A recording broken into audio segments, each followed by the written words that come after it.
hablando, obviamente, del caso de tu hermano. Vamos a hacer una película el 26 de septiembre, ¿Quién mató a mi hermano? Y queremos hablar especialmente de esto. Muy amable. A ver, tenemos 35,4% de pobreza. Mayra. Sí, sí. Y bueno... Herencia más que pesada, uno puede decir. Más que pesada herencia, y tengamos en cuenta que en los 12 años de gobiernos nacionales y populares de Néstor Kirchner y de Cristina, se han implementado políticas sociales que han incluido y que han sacado a muchas personas de la pobreza, ¿no? Y de la indigencia, con la inclusión jubilatoria, con la asignación universal por hijo, con la asignación universal por embarazo, entre tantas otras medidas y políticas sociales.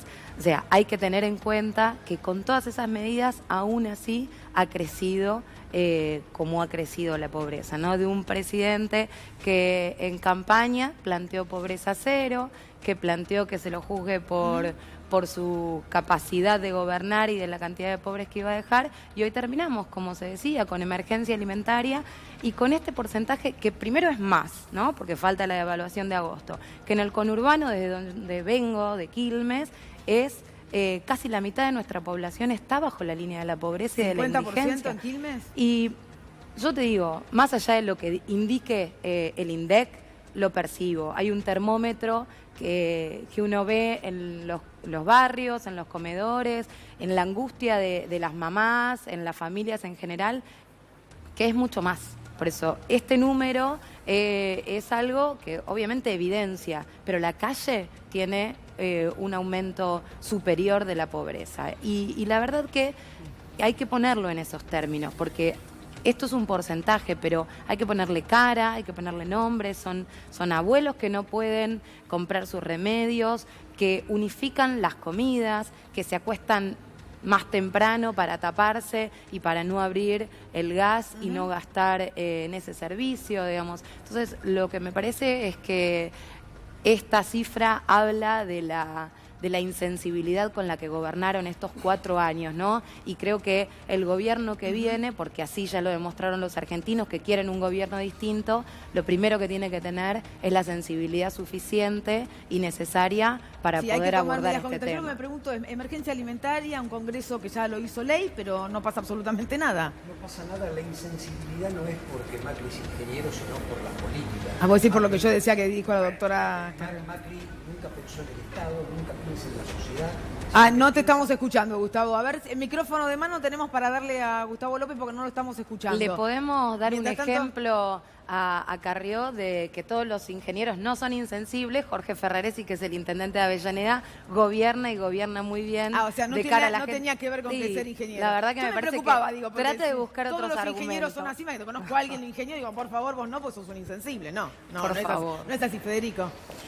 Bueno, es el resultado, como dijo Agustín, de las políticas. Nosotros desde las pymes lo venimos denunciando hace 4 años, nos vienen cerrando. Está bien, pero dame una medida que haya que tomar.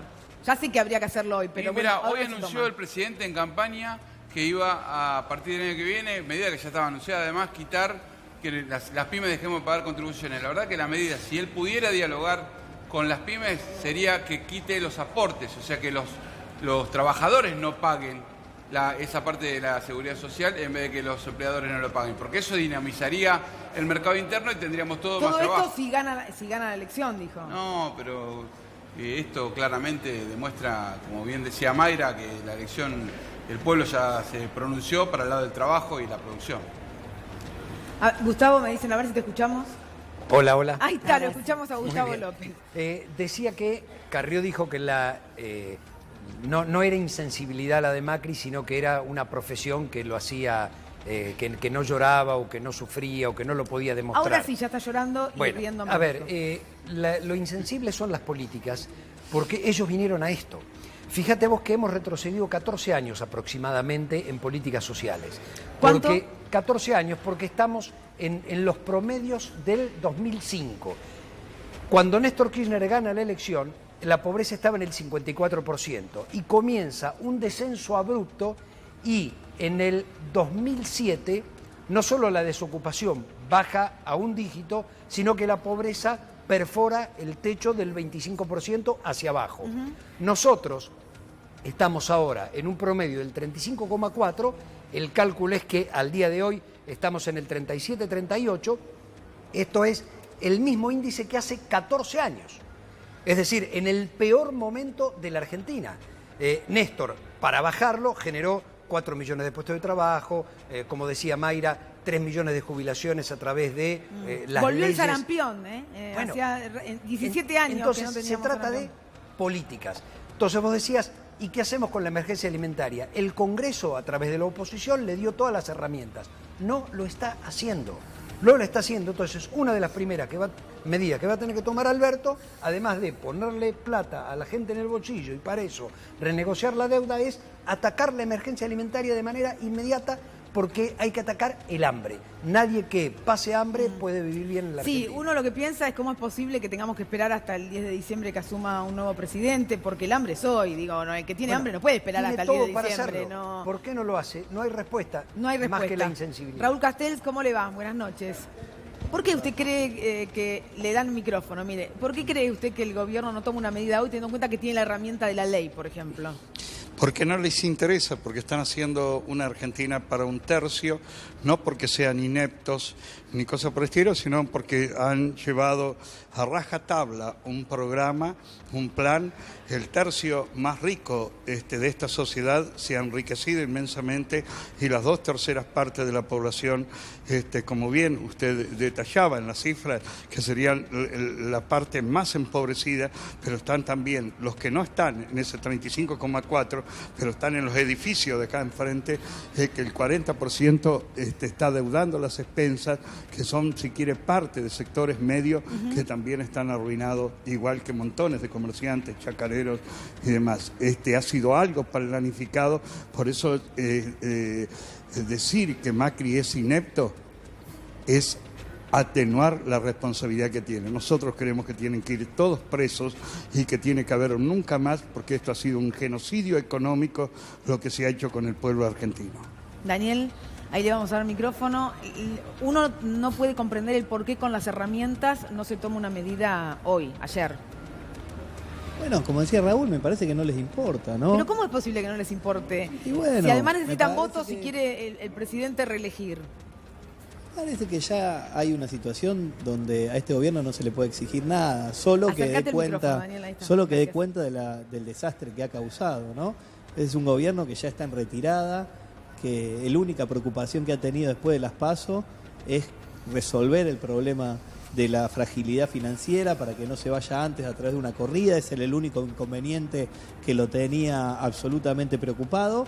Y después la situación social es una situación que ya el pueblo en las urnas le ha dicho que se acabó, que este ha sido el fin, y me parece que lo que sí hay por delante es fortalecer, ¿no? Lo que bien decía Mayra, las moratorias en las jubilaciones, la asignación universal por hijo. Esas son las medidas que han posibilitado que hoy el pueblo mínimamente respire, y hay que atender, hay que fortalecer el poder adquisitivo de eso, hay que implementar la emergencia alimentaria con una mirada realmente de un gobierno que atienda lo social como prioridad, y me parece que ese es el gran desafío para adelante. Hoy exigirle algo a un gobierno que ya prácticamente no está gobernando, me parece que es muy difícil, a pesar de la tragedia que eso implica, ¿no? Vamos a escuchar al presidente de la Nación, habló sobre la pobreza. En unas horas el INDEC va a dar a conocer el último índice de pobreza, que lamentablemente va a reflejar la situación que estamos viviendo.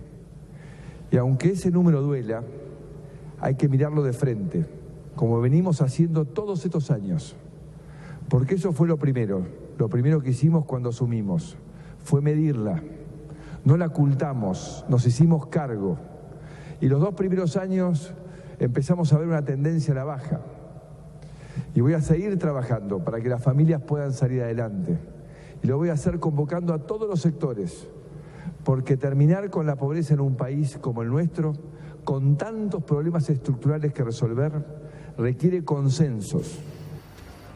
Vanessa, ¿qué opinas sobre esta realidad, lo que dice el presidente? ¿Cómo lo vivís? Lo vivo primero desde un lugar de mucha cercanía. Yo me crié en un barrio humilde, en el barrio 12 de octubre, en el Partido de la Matanza. Mi familia sigue viviendo en ese barrio. Las familias que vivimos en barrios humildes siempre sufrimos la exclusión. No somos parte de este sistema, empezando porque no tenemos los recursos necesarios económicamente, también necesitamos acceder a otros derechos como la cultura, las relaciones sociales diversas, la salud, ¿no? La educación. Me parece que acá siempre se centra en algo que es muy importante, que es lo económico, que es real, necesitamos plata para comer, pero hay muchos otros derechos que muchas veces dicen que se nos dan a través de programas sociales, pero la verdad que la gente en los barrios no necesitamos más planes sociales, necesitamos ser parte del sistema, necesitamos poder elegir, pero elegir de qué trabajar, elegir qué estudiar, elegir dónde mandar a nuestros hijos, a qué escuela o a qué centro deportivo, porque no pueden elegir, o a qué eso centro cultural.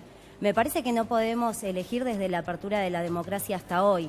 Desde la apertura de la democracia, ¿sentís vos que no se pudo elegir? Sí, por supuesto, que no podemos elegir, que somos empobrecidos, que hablan de dígitos, que hablan de pobres, pero la realidad de cada uno de nosotros muy pocos la saben, solo aquellos que pueden acercarse a un barrio y ver cómo vivimos, ver en el estado de hacinamiento que vivimos, la pobreza estructural no empezó con este gobierno es nefasto, es letal, es violento, pero la pobreza estructural que sufre la niñez, la adolescencia, la juventud, los viejos, los hombres, las mujeres, las disidencias, es algo que viene desde hace muchísimos años.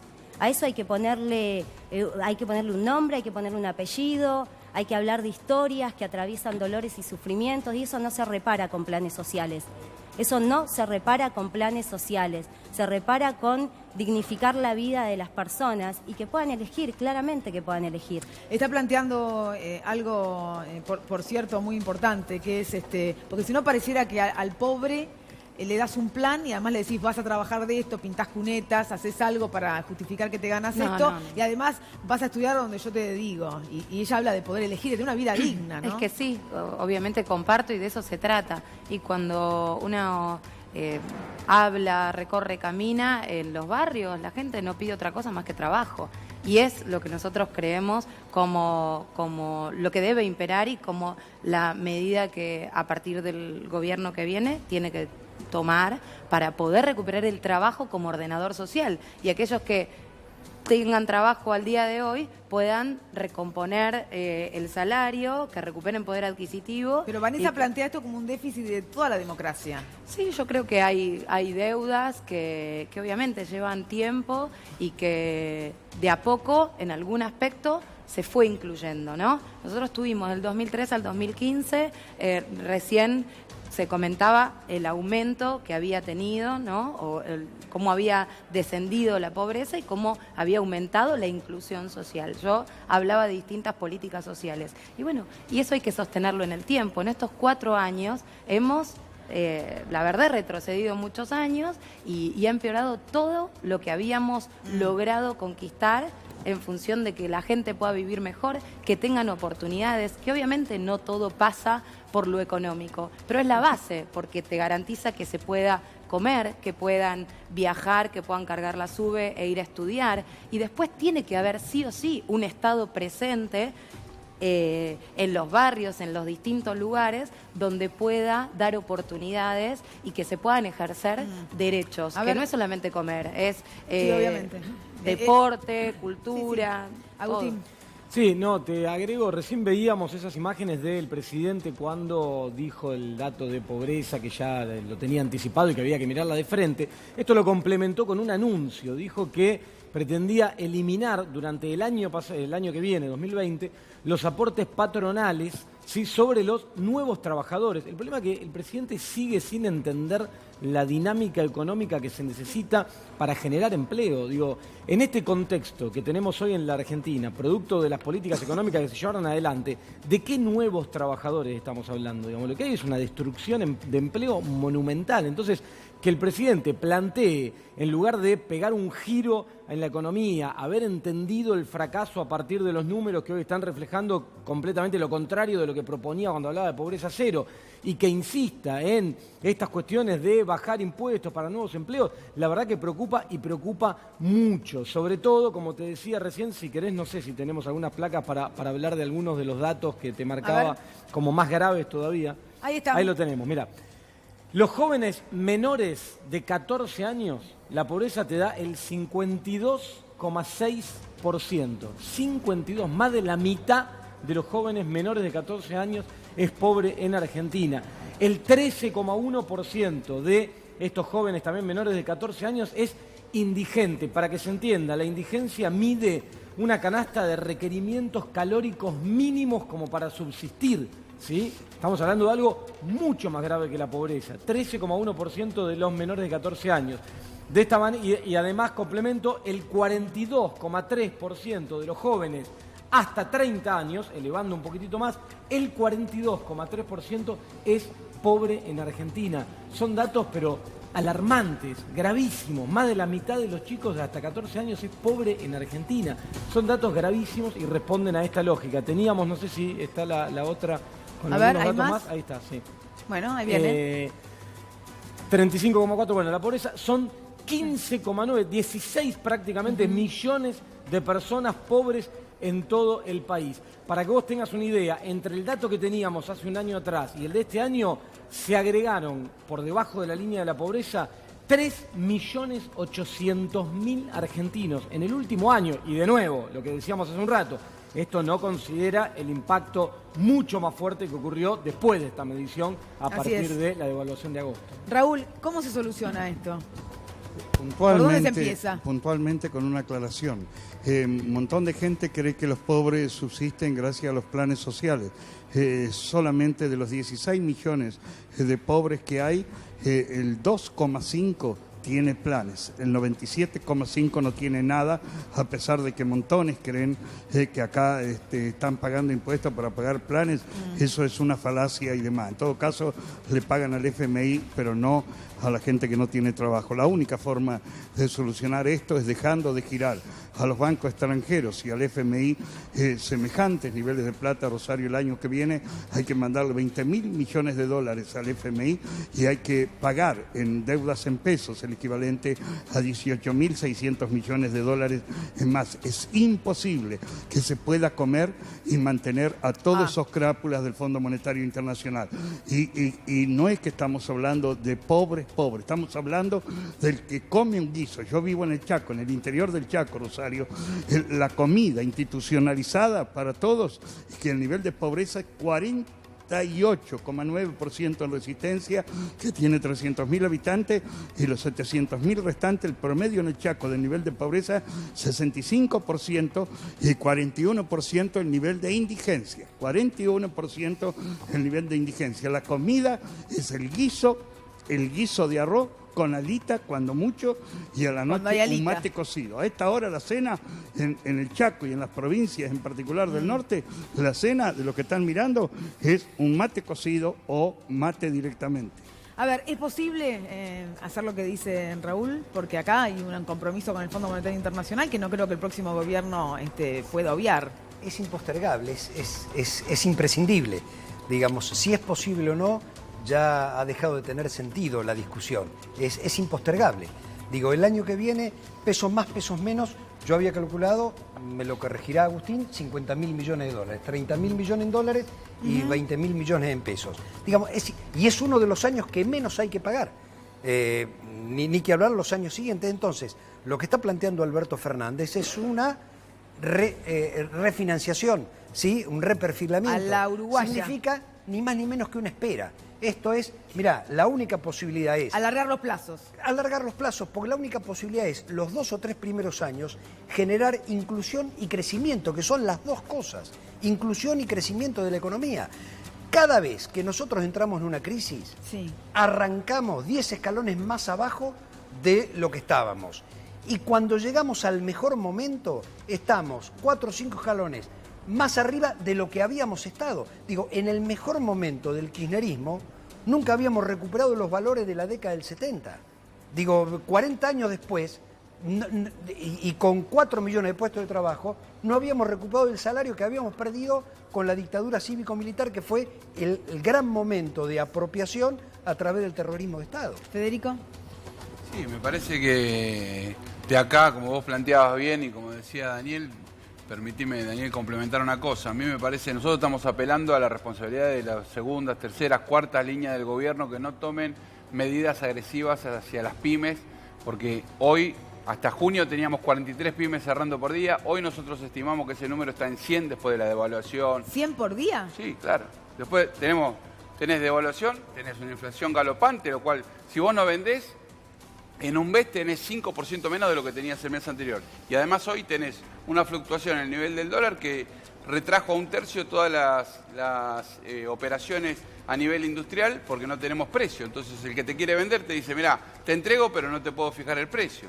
Entonces, de acá al 10 de diciembre lo que hay que hacer es, por favor, que no tomen medidas agresivas. Después del 10 de diciembre me parece que el pueblo fue claro y dijo, hay que trabajar, y trabajar, como dice Alberto, encender la economía es con las pymes. Eso es lo que nosotros Verónica. venimos diciendo. Sí, pensaba en este número del 48,9% de pobreza e indigencia, sumando los dos números en la provincia de Buenos Aires, y estos datos hacen suponer que de aquí a diciembre la situación va a ser aún más grave, lejos de tender a recuperarse. Medidas en el mediano y corto plazo para resolver la pobreza estructural. Ahora, ¿qué es lo que hay que hacer en lo inmediato? Hablábamos del sarampión, aparecen enfermedades porque faltan vacunas, pero también porque la gente no tiene obra social, está con dificultades económicas serias. Digo, me parece que es una situación más que grave. Daniel. Sin duda. Me parece que lo que estamos viendo todo es un diagnóstico muy, muy complejo, ¿no?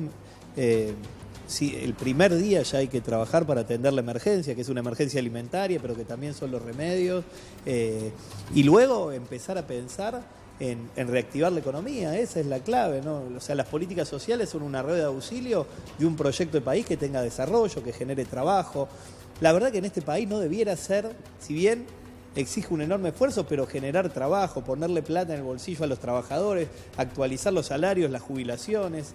Me parece que eso son medidas que van a permitir de a poco que vaya reactivándose la economía y luego trabajar los problemas de fondo, ¿no? El problema de la exclusión en nuestro país y en el mundo en general es un problema absolutamente complejo sobre el cual hay que trabajar. Nosotros pensamos un montón de medidas que tienen que ver con la integración de los barrios, con la integración de los barrios populares, con urbanizar nuestros barrios, con avanzar, con generar trabajo desde la economía popular que pueda generar condiciones para poder desarrollar empleos que los mismos compañeros, compañeras, los vecinos desarrollan. Entonces ahí el problema, me parece principal, es pensarnos en un país que piense el trabajo, ¿no? Este gobierno lo que ha hecho es destruir el empleo, concentrarlo, generar negocios a través de la especulación financiera y por supuesto que eso no hay ninguna política social que lo pueda contrapesar, ¿no? Era obvio que las condiciones sociales iban a tener este resultado y lamentablemente hoy tenemos un desafío muy grande. Vanessa, ¿vos te sentiste, en todo este tiempo al menos contenida por los movimientos sociales, por una organización respecto de lo que sucede en los barrios? Sí, por las organizaciones sociales, por organismos de derechos humanos, algunos, por pequeñas organizaciones que se conforman en los barrios, sobre todo de familiares que denuncian la represión estatal. En ese sentido, y nosotras, mi mamá, todo el grupo de familiares y amigos, habiendo denunciado la situación de la causa de Luciano, nos sentimos acompañados. No así por todo lo que fue el aparato jurídico y el aparato político, que hizo todo lo contrario, no nos acompañó y lo que hizo fue criminalizarnos, ya sea hacia la figura de Luciano o hacia la figura de quienes nos organizábamos y luchábamos. Y eso queda demostrado en el más de un año de escuchas telefónicas que la justicia decidió hacer, por supuesto, de la mano del sí por parte del poder político, ¿no? Un año de escuchas telefónicas a la familia, a una familia que denunciaba la desaparición de un joven de 16 años de un barrio humilde. Así que en ese sentido no podemos hablar de nada que esté cercano a un acompañamiento, todo lo contrario. Quisieron criminalizarnos, por un tiempo lo lograron y fue gracias a esa organización y lucha y el acompañamiento de otros espacios comprometidos y concientizados que pudimos, avanzar y poder lograr algo de verdad, no toda la verdad. Néstor. Sí, básicamente a propósito de la situación de Luciano Arruga, lo que habrá que recordar es una secuencia temporal. Luciano Arruga desapareció en 2009 después de haber denunciado que policías lo habían torturado y que además lo estaban apretando para que saliera a robar para los policías. Año 2009. Este policía, uno de estos, fue condenado en 2015, 6 años después. El cuerpo de Luciano Arruga estuvo 5 años desaparecido. Apareció en 2014, 5 años después, estaba enterrado como NN. El informe de ese entierro como NN decía que este joven, que había sido torturado y forzado a robar para malos policías, había sido atropellado por la calle en una madrugada, no figuraba ni siquiera su nombre y a nadie se le ocurrió asociar el lugar donde ocurrió con la persona que estuvo 5 años desaparecido. ¿Sabés cuántos policías declararon desde que se encontró el cuerpo hasta hoy? Ninguno. Ninguno. No hubo ningún policía que fuera llamado a declarar. Lo que explican en la Justicia Federal de Morón es que no podrían hacerlo porque en calidad de qué lo llaman. De testigo están obligados a decir la verdad. Si dicen la verdad pueden autoincriminarse o incriminar a sus compañeros, pero tampoco tienen elementos para llamarlos como acusados porque la investigación nunca llegó a ninguna parte. Si hay un a pesar de las ejemplo denuncias de la familia, nunca llegó a ninguna parte. Como si para hay que un ejemplo de impunidad, de violencia institucional relacionada con la impunidad, esa es la muerte de Luciano Arruga. ¿Vanessa? Sí, es la causa de mi hermano y es la causa de muchos otros pibes y pibas que son asesinados por el aparato represivo del Pero no Estado. se pudo llegar a ningún policía a pesar de todo lo que ustedes hicieron y de los datos, denuncias. Como bien lo acaba de decir tu compañero, la causa de mi hermano hace más de 10 años que está en etapa de instrucción. Estuvo 4 años en la justicia provincial. En la justicia provincial nosotros denunciamos a la policía y la primer fiscal le dio la investigación a la misma policía que denunciábamos.